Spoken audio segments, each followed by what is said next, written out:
Salut à tous, alors dans cette vidéo nous allons aborder le cas de Manchester United et voir ensemble pourquoi le club anglais n'arrive pas à retrouver les sommets du foot anglais. Cette vidéo sera divisée en trois parties, on va d'abord voir ensemble les problèmes de Manchester United. Dans une deuxième partie, on va évoquer ensemble l'équipe, puis dans une troisième partie nous allons voir les solutions à l'avenir pour cette équipe.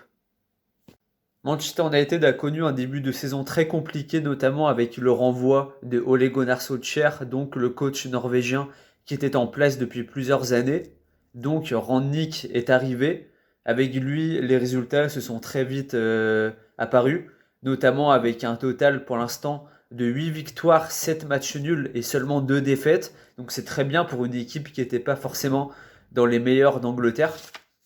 Rangnick a réussi à faire remonter Manchester United à la quatrième place, notamment avec 2 points d'avance sur West Ham, 2 points de plus sur Arsenal, même si Arsenal a 3 journées de moins. C'est vrai que la troisième place va être compliquée, mais Rangnick espère sauver la mise et que Manchester United se qualifie au moins dans le top 4, qui est synonyme de Ligue des Champions, pour garder Cristiano Ronaldo, car sans la Ligue des Champions, ça m'étonnerait que le joueur portugais reste au club la prochaine saison. Au-delà des problèmes internes au club, notamment on pense aux propriétaires, la famille Glazers, qui a eu pas mal de problèmes la saison dernière. On peut se rappeler les envahissements de terrain par les supporters pour protester contre la famille Glazers et la non-rénovation du stade en général. Le problème sur le mercato également, même si pour ma part, je trouve que c'est beaucoup mieux depuis 2 saisons, point de vue mercato, même s'il y a vraiment beaucoup de failles.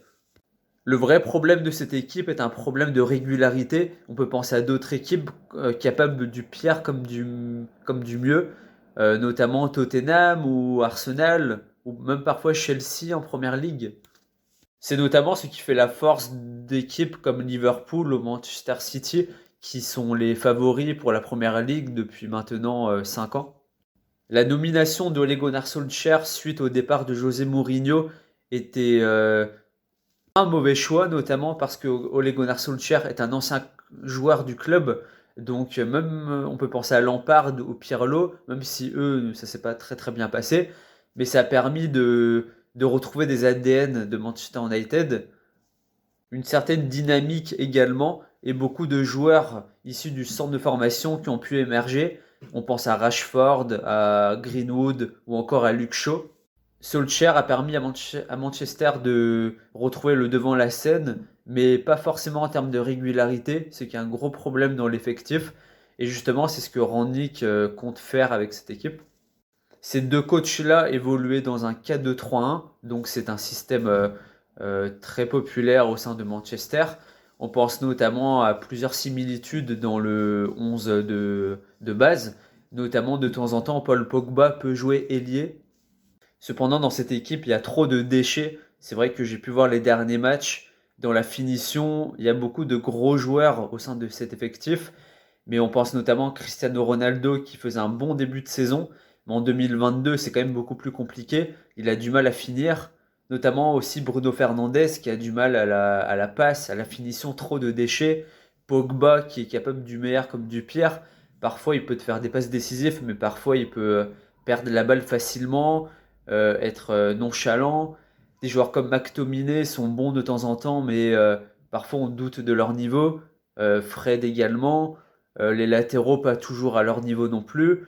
Une défense centrale, on reviendra très critiqué à juste titre, notamment Maguire, l'un des pires transferts de l'histoire en termes de qualité-prix.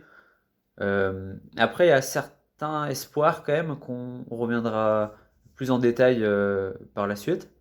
Donc le 11 global de cet effectif, c'est De Gea dans les buts. Les latéraux, c'est pas forcément toujours les titulaires. C'est soit Dalot ou soit Wan-Bissaka. À gauche, c'est Telles ou Luke Shaw. En défense centrale, Maguire ou Eric Bailly ou Lindelof ou Varane. En défense centrale, au milieu de terrain, pardon, c'est soit Pogba avec McTominay ou Fred. En numéro 10, Bruno Fernandes. Sur les ailes, c'est pas toujours non plus les mêmes joueurs. Sancho, Rashford ou Elanga. Et en numéro 9, Cristiano Ronaldo. De Rea fait vraiment une grande saison. C'est quand même un point positif. Après les latéraux, les 4 latéraux, j'aime beaucoup. Sauf qu'il n'y en a pas deux de titulaires, ce qui est un problème dans une équipe comme ça. Certes, c'est bien pour la concurrence, mais on ne sait jamais qui va débuter. La défense centrale est un gros problème. On peut mettre pour Varane pour le défendre que c'est sa première saison. Maguire, ça va pas du tout. Lindelof, je le trouve plutôt bon. Après, est-ce qu'il a sa place dans un club comme Manchester? Je suis pas sûr non plus en joueur indiscutable. Pogba, c'est vrai que j'aime beaucoup. Il a fait beaucoup de passes décisives cette saison, mais il devrait partir l'été prochain car il est en fin de contrat, donc partir libre, ce qui est très mauvais pour le fair play. Bruno Fernandes, il fait quand même une moins bonne saison cette saison-là que les saisons dernières, les 2 dernières saisons. Sancho, il commence à monter de mieux en mieux, c'est vraiment un point positif sous Rangnick. Après Rashford, c'est plus trop ça, très très moyen cette saison. Le point positif des dernières semaines, c'est le jeune Elanga, l'international suédois qui commence à monter en puissance.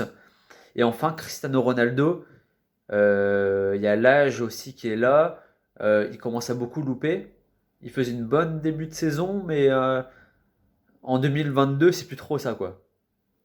Alors après avoir évoqué les problèmes et l'équipe, notamment ce qui pose problème au sein de ce club, nous allons voir ensemble les solutions. Alors les solutions passent par le choix d'entraîneur, car on sait que Rangnick fait sa dernière saison. C'était qu'un intérimaire. La saison prochaine, il y aura un nouvel entraîneur et Rangnick sera dans le staff. Plusieurs pistes ont été évoquées. On pense tout d'abord à Luis Enrique, le coach de l'équipe d'Espagne nationale.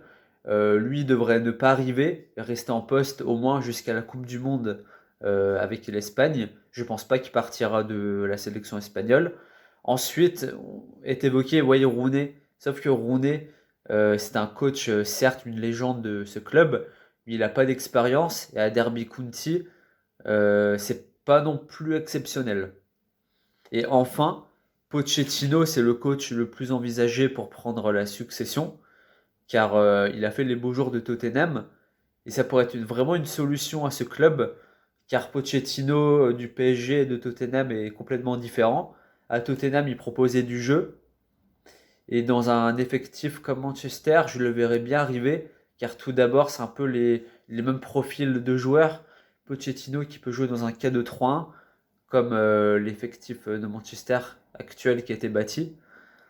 Et Pochettino ramènerait des joueurs qui étaient auparavant à Tottenham. On pense notamment à Harry Kane qui devrait partir de Tottenham. Et peut-être que si Pochettino va à Tottenham, il pourrait également le suivre. Manchester a quand même fait une vraie erreur en laissant passer Antonio Conte, qui lui est parti à Tottenham, parce que Antonio Conte c'est un excellent coach. Et il aurait pu. Et comme l'objectif de Manchester est de gagner la première ligue, Conte l'a fait avec Chelsea, avec un effectif qui n'excédait pas non plus les autres équipes comme Manchester City. Et je pense vraiment que Conte aurait pu gagner la première ligue avec Manchester. Bon, il ne faut pas avoir de regrets. Alors, qu'est-ce qu'on peut espérer de Pochettino? Alors, tout d'abord, qu'il refasse un jeu chatoyant comme il a fait à Tottenham, c'est-à-dire un peu rapide. Ça serait vraiment bien. En plus, Manchester United, c'est un club symbolique d'Angleterre. J'espérais qu'il ramènerait dans ses bagages Harry Kane de Tottenham. Là, il y aurait un vrai effectif. Deux autres postes posent quand même problème à Manchester. En défense centrale, on peut espérer que la saison prochaine, Varane sera à un meilleur niveau. Mais qui pour l'accompagner? Lindelof, Maguire, je pense pas. Donc il faudra les recruter. Je pense que le vrai coup à faire pour Manchester serait Kalidou Koulibaly, car il est en fin de contrat en 2023. Et l'été prochain, tu peux l'avoir pour 50 millions à peu près, car il commence à être âgé. Je pense pas qu'il coûterait plus que ce prix-là. Ça sera un vrai bon coup pour Manchester. Et ça serait un vrai patron de la défense, avec à côté de lui un Varane qui aime bien avoir un vrai patron à côté de lui. On pense notamment à Varane, à Umtiti en équipe de France, ou alors à Ramos au Real Madrid. Au-delà de cette défense centrale, du coup Koulibaly et Varane, Pochettino devra choisir deux latéraux indiscutables. De Gea devra continuer dans ses performances actuelles. Et en cas de départ de Paul Pogba, il faudrait renforcer le milieu de terrain. Et là, on peut espérer Declan Rice, même si West Ham réclame 120 millions d'euros, ce que Manchester United pourrait pas forcément mettre, quoique, même s'ils ont beaucoup recruté ces dernières années.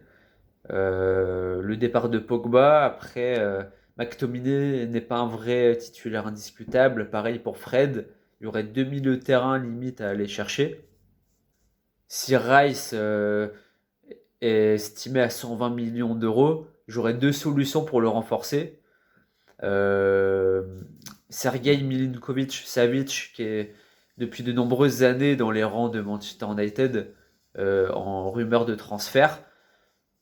Je pense qu'il coûterait maximum 60 millions. Ce serait un coup à faire pour Manchester. Et à côté de lui, auteur d'une belle saison à Dortmund et encore très jeune, Jude Bellingham, je le verrais bien à Manchester United vers 60-70 millions d'euros. Et enfin, sur les ailes, on peut espérer que Rashford retrouve un niveau satisfaisant, que Sancho confirme sur sa lancée des dernières semaines, ainsi qu'Elanga. Et Cristiano Ronaldo, je pense plus qu'il a un vrai futur à Manchester United, du moins en tant que titulaire. Et là, Harry Kane. Euh, Ainsi, on peut conclure que Manchester United a pas un avenir encore dès la saison prochaine qui permet de remporter le titre. On pense notamment à Chelsea, Liverpool, Manchester City, qui ont des très très belles effectifs. Mais on peut espérer que dans 2-3 ans, en prenant un entraîneur satisfaisant, des joueurs qui retrouvent leur vrai niveau, ainsi que quelques transferts intelligents et des vraies stars, et pas notamment des transferts comme Van de Beek qui ont été achetés cher pour au final ne pas jouer, ou alors Maguire l'acheter super cher pour quasiment rien, Alex Telles l'acheter cher pour au final être remplaçant. Voilà.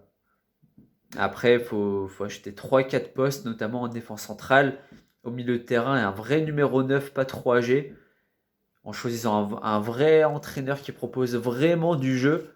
On peut espérer que Manchester United revienne dans les top 3, voire cherche le titre dans 2 ans. Donc dites-moi le mercato que vous ferez pour Manchester United. Est-ce que vous êtes d'accord avec moi ou non? Et qu'est-ce que vous pensez de Manchester United dans les saisons à venir, s'ils pourront pas dans les 3 prochaines années remporter l'appel ou non? Je vous remercie d'avoir écouté cette vidéo et puis on se voit plus tard. Salut à tous!